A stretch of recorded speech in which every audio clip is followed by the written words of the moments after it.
Hello guys, आप सभी का स्वागत है आपके अपने चैनल पिंड इमोशन में। और आज मैं एक नया टॉपिक आपके सामने लेकर आई हूँ। अगर आप इससे खुद को रिलेट कर पाते हैं या फिर कोई इंसिडेंट आपको याद आ रहा है तो हमें जरूर कमेंट सेक्शन में बताएं। आज का हमारा टॉपिक है कि जब कम उम्र के लोग किसी धार्मिक या सांस्कृतिक स्थल की यात्रा करते हैं तो उन्हें बहुत सारी चीजें सुनने को मिलती हैं या फिर उनके बारे में काफी सारी राय बना ली जाती है। जैसे उन्हें सुनने को मिलता है कि अभी आपकी उम्र नहीं निकली जा रही है या फिर अभी आपकी कम उम्र है तो अभी इस तरह की यात्रा आपको नहीं करनी चाहिए। और दूसरा, उनके बारे में राय बना ली जाती है कि उन्हें पब्लिक में जो पब्लिक पार्टीज होती है, पब्लिक प्लेसेस में, या फिर उन्हें दोस्तों के साथ ढेर सारे म्यूजिक के बीच में रहना पसंद नहीं है, उन्हें बीचेस पे घूमना पसंद नहीं है, उन्हें ट्रेकिंग करना पसंद नहीं है, बस उन्हें मंदिर में बने रहना पसंद है। तो इस तरह की राय भी उनके बारे में बना ली जाती है। तीसरा, उनके बारे में बोला जाता है कि धार्मिक स्थलों पर घूमने वाले लोग कम आधुनिक होते हैं और वो 20वीं सदी के होते हैं या इस मॉडर्न एज में फिट नहीं हो पाते हैं। तो ये बहुत सारी चीजें हम सभी को सुनने को मिलती है। आई होप आप सभी को भी कभी ना कभी ये फेस करना पड़ा होगा जब आप किसी धार्मिक स्थल पर घूमने जाते हैं या अक्सर आप धार्मिक स्थल पर घूमने जाते हैं। वैसे अब तो ब्लॉगिंग के चक्कर में धार्मिक स्थलों पर लोग बहुत ज्यादा जाने लगे हैं। एक वो अलग इंटेंशन होती है।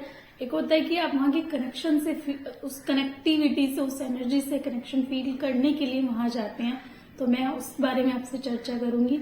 मैं ब्लॉगिंग या फोटोग्राफी से रिलेटेड बात नहीं कह रही हूँ। ये आपका अपना काम हो सकता है। आप भी जो टाइम चल रहा है उसमें बहुत लोग धार्मिक स्थलों पर जाते हैं और एक बड़ी, कहते हैं ना, आप एक होड़ सी लगी रहती है उनमें कि फोटोज खिंचाना और उस ब्लॉगर ने किया वो करना है। तो वो एक अलग पॉइंट ऑफ व्यू है घूमने का। मैं दूसरे पॉइंट ऑफ व्यू पर डिस्कशन करूंगी। तो मेरा मानना है कि जब कोई व्यक्ति किसी जगह को अपने घूमने के लिए चूज करता है तो वो उसकी पर्सनैलिटी पर डिपेंड करता है या फिर पर्सन टू पर्सन चॉइस आपकी रहती है कि आप कहाँ घूमने जाना पसंद करते हैं। जैसे आप को पार्टीज में या फिर आप ट्रैकिंग पर दोस्तों के साथ, लोग कहते हैं ना, म्यूजिक लेके या फिर कैंस वगैरह लेके आप घूमने जाना मतलब ज्यादा प्रेफर करते हैं। तो एक होता है ना कनेक्शन फील कर पाना, आप एक जो कनेक्टिविटी होती है आप वहां बना पाते हैं। या फिर आप बीच पर जाते हैं और ढेर सारे दोस्त हैं, बढ़िया सारा म्यूजिक चल रहा है और अक्सर आपकी जो प्लानिंग होती है बीचेस के आसपास रहती है या फिर किसी लोकेशन वाइज रहती है। तो आपका जो कनेक्शन होता है आप उस जगह से बना पाते हैं। ऐसे ही अगर कोई धार्मिक स्थल पर या फिर कोई सांस्कृतिक स्थल पर जा रहा है तो उसकी जो कनेक्टिविटी होती है वो देवालयों की एनर्जी से जुड़ जाती है और वो उसको फील करने के लिए बार बार धार्मिक स्थल पर जाते रहते हैं। और सबको ये लगता है यार उस मंदिर में भी तो वही देव थे, इस मंदिर में जाके क्या फर्क पड़ता है, वहां तो गए थे, यहाँ जाने से क्या फर्क पड़ रहा है। तो वो जो जैसे आपके लिए होता है ना, एक बीच पे गए फिर आप दूसरे बीच पे गए, बीच तो एक ही जैसे होता है, वहीं पानी ही है ना। तो ऐसे ही, ऐसा तो नहीं है ना, आपको उसकी मतलब जो ब्यूटी होती है वो अलग होती है और उसकी ब्यूटी अलग होती है। कहते भी है सभी बीचेस गर्ल्स की तरह होती हैं, मतलब सबके अपने अपने नखरे, अपनी अपनी सुंदरता होती है। ऐसे ही आप मतलब चॉइसेस में रखते हैं कि इस बार वहां जाना है, इस बार वहां जाना है, इस बार उस क्लब में जाना है, इस बार उस क्लब में जाना है, या फिर इस बार उस जगह जाना है। तो जिस तरह आप ये चॉइस में रखते हैं ऐसे ही धार्मिक स्थल पर घूमने वाले लोग अपनी कनेक्टिविटी देवालयों में बना पाते हैं, अपनी कनेक्टिविटी वहां की एनर्जी से, एटमोस्फेयर से बना पाते हैं। मैं खुद अक्सर अपनी प्रायोरिटी में धार्मिक स्थल रखती हूँ क्योंकि जो कनेक्शन मैं धार्मिक स्थलों में फील करती हूँ वो मुझे कहीं और फील नहीं होता है। हालांकि मुझे घूमना हर जगह पसंद है। मुझे बीचेस खैर थोड़े कम पसंद है, पहाड़ ज्यादा अच्छे लगते हैं, दोस्तों के साथ घूमना ये सब अच्छा लगता है। बट एक जो कहते हैं ना कनेक्शन बन पाना, वो हमारी मंदिरों के साथ ज्यादा होती है या फिर धार्मिक स्थलों के साथ ज्यादा होती है। और हिस्टोरिकल प्लेसेस में जाना, उस जगह को जानना कि हमारे पूर्वज कैसे थे, वो एक कनेक्शन मुझे फील करता है। बाकी वो चीजें थोड़ी सी कम अट्रैक्ट भी करती हैं। तो मैं आपकी अपनी 2 यात्रा बताने वाली हूँ, एक गोवा की और एक जम्मू की। गोवा में हम लोग 15 से 20 दिन रहे थे और डेली किसी न किसी बीच पे जाना या फिर किसी नई जगह पर जाना हम लोगों ने मतलब कंटिन्यू रखा है। सुबह शाम, सुबह निकले तो सनराइज देखने निकल गए और फिर शाम को फिर सनसेट देखने निकल गए। ये सब चीजें वहां होती रही। तो जब पहली बार मेरे पाँव मतलब समुद्र के पानी से टकराए तो मेरे पाँव के नीचे से ना रेत खिसकी, तो बड़ा ही अलग ही फीलिंग थी कि कहते ना जमीन खिसक जाना पाँव से। तो वो फीलिंग मुझे उस समय वहां आ रही थी कि मतलब मेरे पैरों के नीचे से जमीन खिसका दी है समुद्र ने। तो दूसरा वो चीज थी कि जब लहरें पाँव से आके टकरा रही थी तो फील हो रहा था यार इतना बड़ा ये मतलब समुद्र है, ये मेरे पाँव छू रहा है। और जो निकाल के ले जाता था जमीन तो लगता था मुझे बाहर ले जाएगा। तो वो फीलिंग बहुत अच्छी थी मेरी बीच के साथ। बाकी मतलब वहां का घूमना वो चीजें मुझे नहीं ज्यादा अच्छी लगी या फिर मैं नहीं ज्यादा कनेक्ट कर पाई उस जगह से।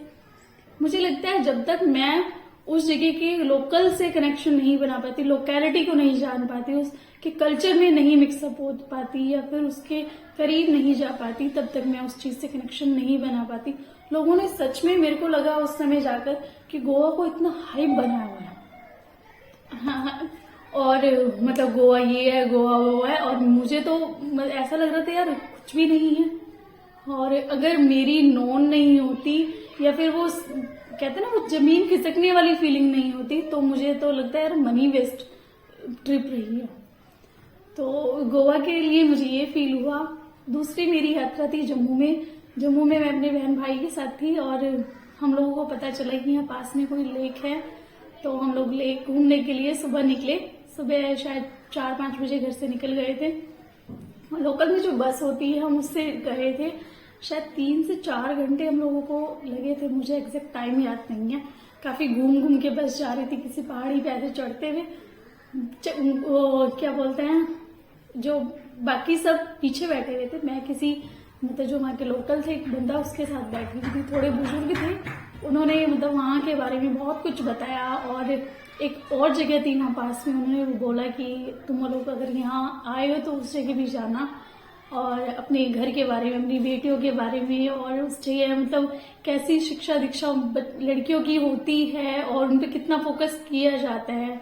और उन्होंने बताया कि उनकी 3 बेटियां हैं, तीनों ही किसी ना किसी अच्छे जॉब में हैं। एक बेटी उनकी आर्मी में थी, एक डॉक्टर थी, और एक और भी उन्होंने शायद कुछ बताया था, मुझे याद नहीं आ रहा है।